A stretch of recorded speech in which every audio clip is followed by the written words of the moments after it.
dentin and then use a self-etch, what happens is the acid etchant will go deeper into the tube than the self-etch primer will penetrate. And thereby you create a zone down here that is not hybridized. It's etched but not hybridized. So your bonding goes in this far, but this is etched.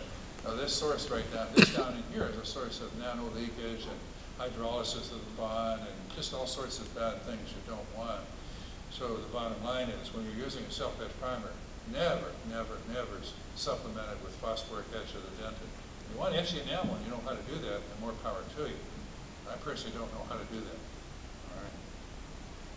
So what are the driving forces? Self-etch primers taken in America taken more than 90% of the market at current, and I heard it's close to that here. I don't have data from here, so I can't be positive. But what is it that drives self-etch primers in the marketplace? Well, in the clinic you get no postoperative sensitivity, and I will show you the mechanism of why that is. That is the #1 reason why self-etch primers are taken in market, because the dentists don't get any sensitivity to bite pressure. Now in the earlier lecture you saw the mechanism for that. The other thing that drives some clinicians that way, although it's not the majority, is the ease of use. The concept of having one bottle, you just put it on there, is pretty appealing, and I have to agree with that. The less bottles you have, the less you can screw up, the less it goes wrong. So yeah, that's a good reason. But from a scientific point of view, dentin bond stability is much, much better with self-etch prime. So I'll show you some data on that. And the other thing is that wet and dry field makes very little difference with a self-etch prime.